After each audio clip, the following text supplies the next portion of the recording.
Good evening, everyone. I call the October 18th, 2023 Apple Valley Planning Commission meeting to order.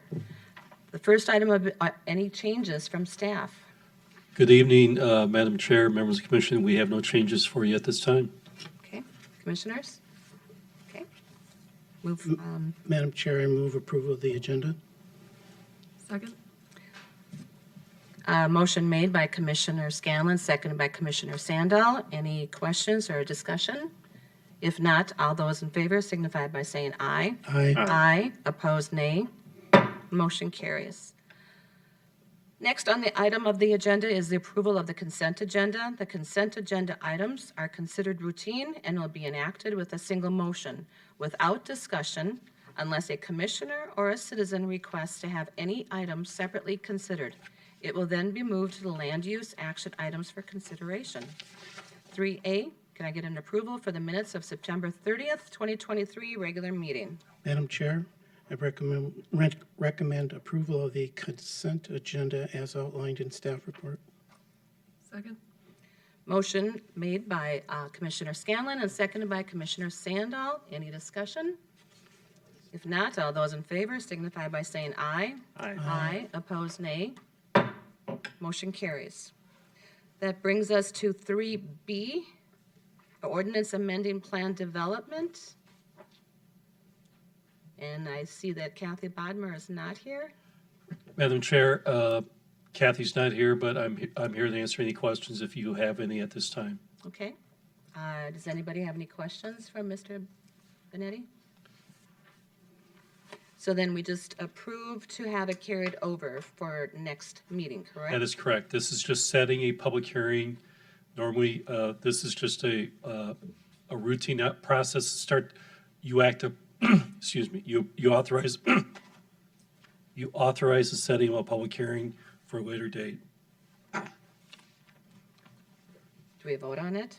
You Okay, can. so somebody has to make a motion on it? Well, it was part of the consent agenda, though. It's part of the consent agenda. It's part of consent. So it's already done. It's already been done. Thank you for that clarification. That brings us to item number 4, which is no public hearings tonight. And then we go to number 5, the land use action items. Wings mortgage sign setback variance, presented by Alex Sharp.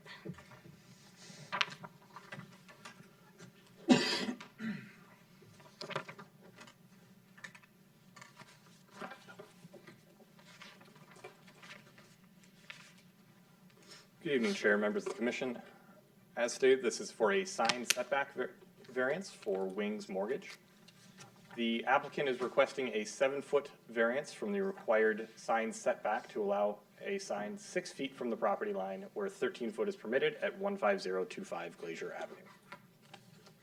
The site is located, as stated, at 15050 Avenue. It is the new location of Wings Mortgage. You'll also recognize it as the I'm going to blank now on whether it's Commons 1 or 2, but I'm going to say 2 building. Wings recently remodeled it and is going through brand changes as well, which is prompting the sign changes. So the actual sign location is here, highlighted in red. It is on the south side of the site. The site is zoned PD 290, subzone 3.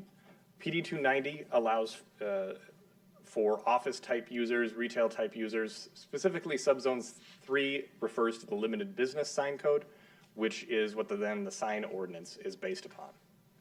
The reason why I state that is because that sets the sign's height, setback, and size requirements. This is the existing sign. So the existing sign was erected at some point in the 1980s and was set back at that 6-foot distance from the property line. It is a V-shaped sign and was formerly used by Wings Mortgage as they refaced it when they took possession of the building. What Wings would like to do is completely remove that existing sign. And when that sign is completely removed, it takes away a potential legal nonconformity status, and therefore any new sign would need to meet the required 13-foot setback. The proposed sign meets all other requirements, so it meets all of the size and height requirements of the code, but they do want to replace it at the exact same location as the proposed sign. So here's an elevation of the sign, and then here's the site plan that shows this a little bit better. So the sign is set back 6 feet for the property line, is outside of the 5-foot drainage utility easement, and they are looking to place it in the same location as the existing sign. If you recall back to that photo of the existing sign, the reason why they are looking to take it out completely is the base is deteriorated a little bit and is not meeting the aesthetic features that Wings is seeking, with it just being a plain cinder block base versus their current sign. Or proposed sign, I should say. In terms of establishing whether a variance should be permitted in this case, one thing I do want to note is, while there are other signs within this district, the reason why you couldn't amend the planned development district to allow for a lesser setback is this sign code doesn't actually refer to the planned development. It is going back to that general limited business code. So it would affect a significant number of properties more than just the properties in PD 290. In 2018, the Planning Commission unanimously recommended and the City Council approved a sign setback variance for what used to be Old Chicago and American. As you can see, Mid-Country Bank is significantly closer than the 6 feet. You've got Fit Academy, Henry W. Anderson Mortuary. All of these signs in the district are significantly closer than the 13-foot. I can't give good reason for why that has occurred. Most of these signs are quite old, but it is contained within your draft findings as to why this sign and why staff has recommended approval of a setback variance. When evaluating a sign variance, the City Council, staff, and the Planning Commission must consider these factors. I'm going to go through them quickly as the Commission is quite familiar with them. But I would like to note that these are different than the practical difficulties required through the state for a zoning variance. These are specific sign ordinance variances that are specific to the City of Apple Valley Code. They are our guiding principles, but they are not as stringent as the practical difficulties code requirements. So the Commission and City Council has slightly more leeway. All of these conditions must be met. Special conditions must exist. Those special conditions cannot be created by the applicant. The literal interpretation of the code would prevent the property owner from having rights commonly enjoyed by other properties within the same district. It would not confer any special privilege and would not have an adverse effect or appearance on the surrounding district. The provision 2 in that is not applicable to this sign. In your report, I've got a draft resolution with these findings. These are a summary of those findings, as quick as I could make them. But essentially, special conditions do exist. The sign was erected prior, quite some time ago. And then with that parking lot, pushing that sign back would actually put it below the grade of the mound with the retaining wall and into that parking lot, taking out parking spaces. Those conditions were not created by the applicant in this instance. It was constructed prior to their ownership and established prior to their ownership. The literal interpretation actually would deprive them of rights commonly enjoyed. As you saw, every other sign in the district is not quite meeting that 13-foot setback. The granting of the variance doesn't convey any special privilege. It's actually further back than some of the other signs within the zone. Similar to other setbacks, I can't find any that are significantly further away than what the sign is being proposed, so I don't see a special privilege at this time. And then this is a slightly subjective, so if there are additional comments from the Planning Commission, there are no adverse effect from the appearance of the sign on any of the surrounding property. With that, I open it up for questions from the Commission. The applicant is present this evening as well if there are specific questions for them. Thank you, Alex. Any questions from the commissions? Questions? Do I hear a motion? Madam Chair, I recommend approval of a 7-foot sign setback variance at 15025 Glacier Avenue, Wings Mortgage, subject to conditions in the draft resolution. Second. Thank you. Motion made by Commissioner Scanlon and seconded by Commissioner Sandal. Any discussion? If not, all those in favor signify by saying aye. Aye. Aye. Opposed, nay. Motion carries. Thank you, Alex. That brings us to number 5B. And again, we have Wings Credit Union sign height variance by Alex Sharp.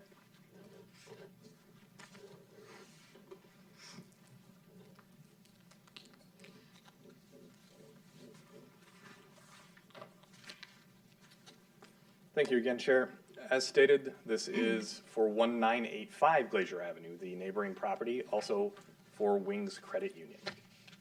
The applicant has requested a 12-foot variance to the maximum sign height to allow a 20-foot tall sign where a maximum height of 8 foot is permitted at 14985 Glacier Avenue. This is the site. The specific location of the sign is up in the northwest corner along the intersection of Glacier Avenue and 147th. The site is zoned PD 290, Zone 3. Again, I noted this in the prior presentation, but the underlying zoning for this site is limited business, which only allows 8-foot tall monument signs. It does not allow for the 20-foot tall pylon signs. Pylon signs within retail business zoning districts, which you can kind of see just poking out on the left side of the map here, are permitted in other districts, but not specifically in a more office type use. This is the existing sign location, and before we move on, I do want to note that the location of the sign is not something that we can evaluate at this time. We know that there are going to be some right-of-way changes and a future roundabout in the area, and so it is premature to do a full evaluation of the sign at this time because of that future roundabout and right-of-way needs. So the location of the sign will likely be altered. As you can see, the existing sign is around 6 foot tall, and it is of a monument style, which generally means that the base is touching the ground. What is proposed is for a 20-foot tall, 10-foot wide sign, and that is where the variance comes in, is only 8 foot is permitted. They are looking to include a digital message board, but that would be permitted within the zone. The site plan notes the sign in a couple different spots, but as we're still working through that location item, that doesn't need to be clarified at this time. Right now, where they're showing it is approximately 15 foot back from the property line.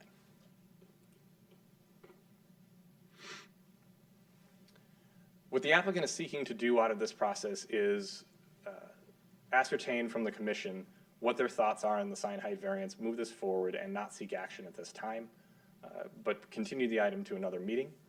When considering this variance, the Planning Commission is guided to utilize those same criteria as I presented in the prior report. And I'm going to not go through each one of them individually, but they are those same criteria with special provisions not created by the applicant. Just for reference, and because you've just seen them, I'm going to go through them very quickly, but here are all the other signs within that district. They are all meeting that 8 foot height requirement and general size requirements. And I can go back to any of these as we're looking. What I wanted to be able to provide the commission with some additional comparisons of sizes of signs that are similar to what is being proposed. The other thing that I would like the commission to take note of is that most of these signs are along significant roadways. A general rule with signage is the increased speed of a roadway warrants a larger sign typically. You want to see it from further off, and you've got additional traffic, more lanes, and it's busier and therefore larger sign. So this is the Pennock Center Dunkin' Donuts sign. It's 16 foot tall. It was the existing sign that was in that location. If you remember before, it was Liberty Credit. This is a very similar sign that Menards has at 23 feet in height, so 3 foot taller. But if you go just at the base to base, that's 10 foot wide, and then it goes out to 12 to 13 foot wide. I should have put the 13 there, apologies. So it's a very similar sign to compare. This is Abdallah's at 15 foot in height and 8 foot in width. Mr. Car Wash, unfortunately, I don't have updated images of that yet and couldn't swing down there today. I was hoping to be able to do so, but that's a 20 foot tall sign, 12 foot wide. You also notice that the style is of that pylon nature that was noted in the staff report. Pylon signs within the city are allowed to be up to 24 feet tall and are only permitted within retail zoning districts and our industrial zoning districts. One of the signs that is pretty comparable, but we don't have as much information on, as it was erected quite some years ago prior to the city being a city, in fact, is the Starbucks sign. This was an old gas station sign that was converted when Starbucks went in. It's approximately 22 feet in height and is between 6 and 7 feet in width. As stated, the requested action this evening is for the commission to receive the staff report, take any public comments. The applicant would like to be able to make a presentation and has prepared one as well. And essentially take that information into their consideration. We would like you to discuss and provide a level of guidance and general discussion about the item to be able to guide the applicant as we move forward through this, and then continue this item for action at another planning commission meeting. Not only to provide the applicant that guidance, but also due to the fact that the location cannot quite be determined. Are there any questions for staff? Commissioners, questions for Alex? No? Okay. Right, I'm sorry. Oh, he does have a question. Commissioner Mahowald? Madam Chair, what's kind of the timeline on a roundabout again? Chair Kurtz, Commissioner Mahowald, I believe it's next spring, but I wouldn't.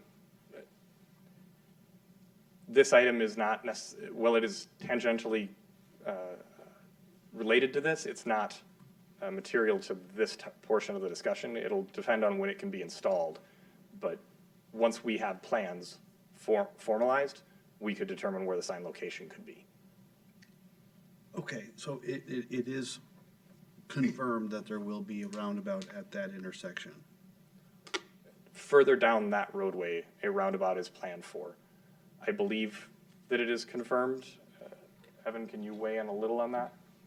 We have not 100% confirmed that a roundabout is the choice, but we're pretty confident that that's the best solution there. And I'm sorry, is it at this intersection where the sign is proposed? No. Okay, I missed. Chair Kurtz, Commissioner Mahowald, it's slightly further down, but realignment of the entire curvature of the roadway along that south side will occur. Ultimately, it's not an item that we can discuss in great detail until I'd like our city engineer to kind of discuss the greater details of the roundabout. Is that still in our planning and design stage? Okay. I just don't see how that's not relevant if there may be alterations of the roadway in that vicinity. I guess you're just thinking the variance is the height of the sign divorced from any consideration of where it actually might end up. Alex, if I may. Madam Chair, members, commission members, Tom Schenke, Wings Financial Credit Union, Vice President of Facilities.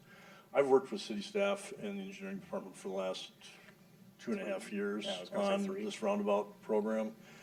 We've signed a letter of intent with the city relative to a specific plan on how that's all going to lay out.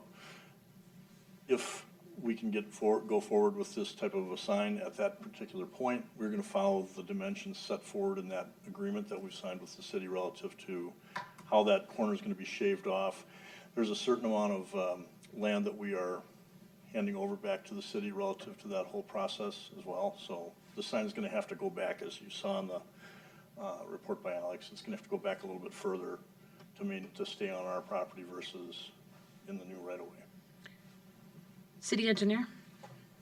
Yeah, I'd confirm what Mr. Schenke said about the right-of-way, although we don't have a final design yet, and so we do not have a final right-of-way calculation yet. They did sign, I'm not sure exactly what they signed. I know there was agreements made, but due to changes in the Minnesota Department of Transportation's roundabout design guidelines, 147th is a state aid road, so we have to design it to state aid standards. We do have to make changes to the geometry. So at this time, we don't know exactly the right-of-way impacts to the corridor. Thank you. Chair Kurtz, Commissioner Mahowald, part of the reason that I'm sought to limit some of the discussion on the roundabout pieces is because we are discussing a sign height variance, and I'm trying to limit to that because we know that we're in such early, I shouldn't say such early, we're in an early stage and ill-equipped to be able to respond well on the effects of the roundabout at this point. Understood. Commissioner Pruitt? Yeah, thank you, Madam Chair. Alex, For clarity, I appreciate the visuals for Abdallah Chocolates, Menards, Starbucks. I think your language here is fairly clear, but for confirmation, none of those are in the limited business zone. Is that accurate? Chair Kurtz, Commissioner Pruitt, that is accurate. All of those are either within industrial zoning districts, retail business, or underlying zoning districts that are one of those two.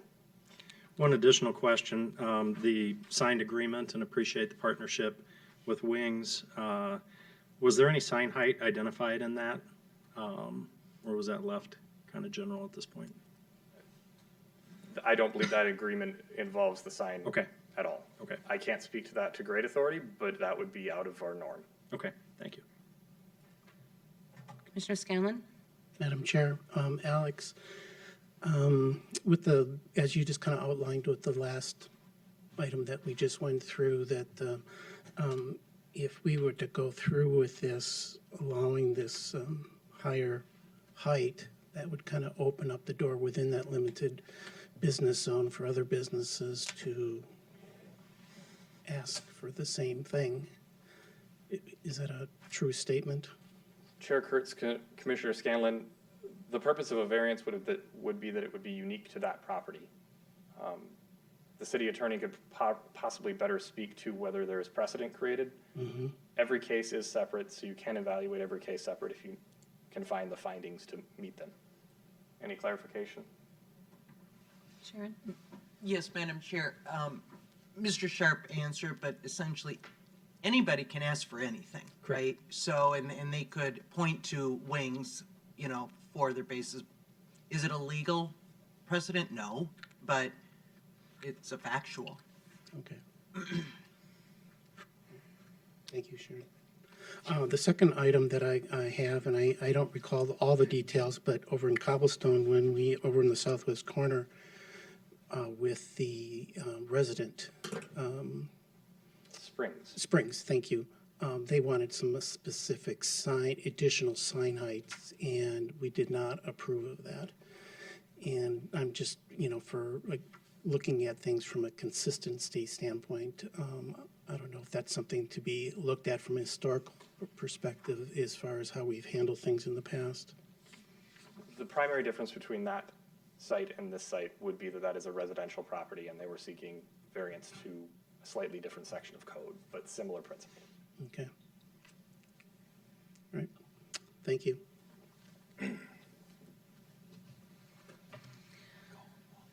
Applicant, Wings? Good evening. I really don't have, Alex really has laid out a remarkable synopsis of everything. Really why we're here tonight and why we want to do this sign is Wings is growing. I've been with Wings for 8 years. When I got here, there was about 200 employees in that building. We're now pushing up towards 700 employees in that building.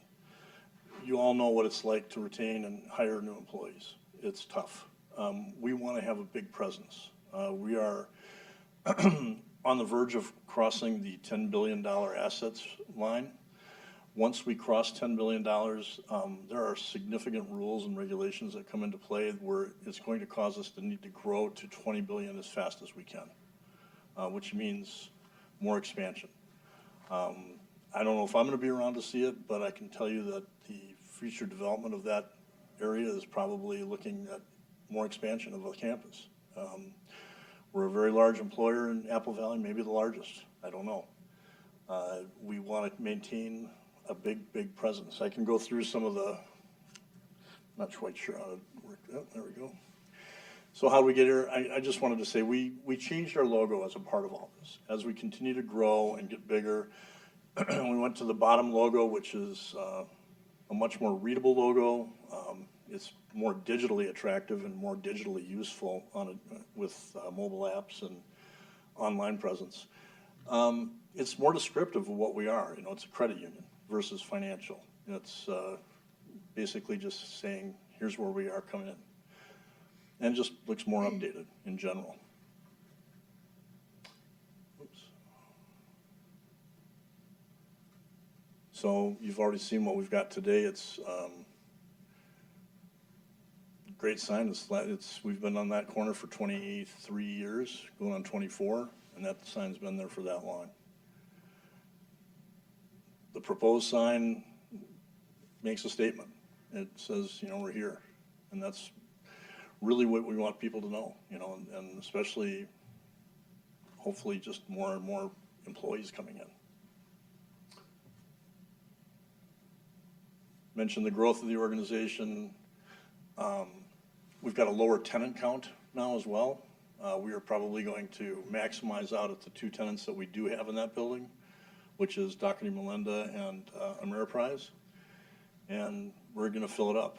We've been renovating every floor in that building since 2017, 2018. We're on about the last floor, hopefully. We'll probably have to start all over again. But we've put in upwards of $20 million into the building and interior improvements in the last 5 years, which is pretty significant.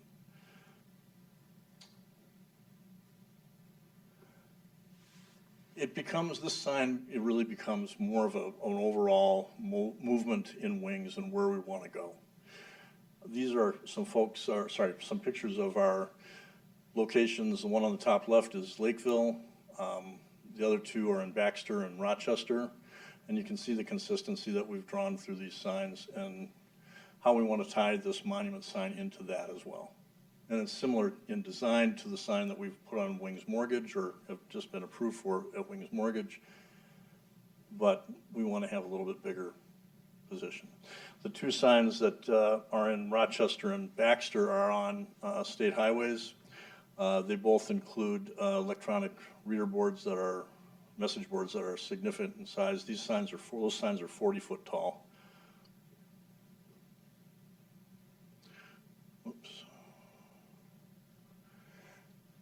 And, you know, from our position, and I know this is not a thing to really hang our hat on or anything, but we looked around and there's just a lot of big signs around us. And I totally understand the zoning situation. We're just here to see what can we push for? What can we get to before we, you know, put forward a variance or go down that road, if at all. And that's just trying to get the flavor of where the commission stands. So with that, I think that's all I had. Is there any questions you have of me? Sure, I do. First of all, I'd like to thank you for Wings having that many employees in Apple Valley. We appreciate that. And I agree. I believe you do need a new monument. Can you go back to the monument for the proposal one, please? My question is on this design. What is going to be on the bottom part of that? So, so below the electronic message board in the top right is probably easier to see. That's just a slat. The sign vendor is here. You could probably explain it better than I can, but it's a slat material that's just basically see-through. It's on the right hand Kind of side. like that other one from Rochester or whatever? So there is, it's just a see-through thing. So, Maybe so it gets to one of those pictures. Yeah, right there. So then it's blue on the other side, and there'll no be any graphics or anything like that? Because I was concerned that it was kind of going to be busy, you know, with the roundabout per se, if it comes and everything, and people are going to be not paying attention and looking to see what you have, Right. you know, flashing on there. So I like that better, that it's not going to be anything on either side. The other, just to point out too, on that intersection, one way that's going to be developed, that will be a right turn only coming out of Glacier. Well, that's the proposal. I can't say it's what it's going to be, but so there, I think the minimization of distraction and accidents is the goal of that whole project. And the reason for wanting it that particular height is for awareness and to make the statement and everything? Okay. Anybody else have any questions? Commissioner Pruitt? Yes, thank you, Madam Chair. So for clarity, the suggestion at some point here, provided approval is granted, put this sign in, and then should it be impacted by the growth or the development of a roundabout and impacts, or would you make a decision to locate it and not put a new sign in until the roundabout was decided upon? We would definitely work with Brandon and city staff that we've been working with relative to where we're going to place it before we come back to you and say, and have as much information as we do. I don't know the status of the, you know, we keep calling it the roundabout, but really on this particular corner, it's just shaving that corner off slightly to make it a right turn only right in that area. The roundabout is about a block further down to the east on, I believe it's Garrett. So, absolutely. If we had, if we put it in and it came back, we had to move it, we'd move it. One additional question, is this illuminated 24/7? Yes, it would be illuminated. Anybody else? Sure, Commissioner Sandell. This might be a question more for Alex, but could you go back to the picture with all the other signs in the area? Yeah, that car clinic sign. Do we know how tall that one is? Because isn't that one on a non-busy street as well, or non-high-speed street as well? I don't have, that's a very old sign. Yeah, okay. It's been refaced with the digital, but the original pylon was installed likely sometime in the 1980s, maybe early 90s, and we don't have a permit record for that one. Okay. It was one that I looked at. It is along 147th. It is also zoned retail business, so it is in that similar type of roadway category, but still within that retail business, busier zoning district designation. Thank you. Any other questions? Okay, thank you. Thank you. Like I said, I do agree, you do need a new monument. The other one is too small. Thank you. So at this point, Alex, we are just making a recommendation to put it on, no? Chair Kurtz, at this point, we are seeking your discussion, any guidance you can provide, and then the item is simply available for another agenda. We are not seeking action at this No time, action. no recommendation. Okay. Any other discussions? Okay, thank you, Alex.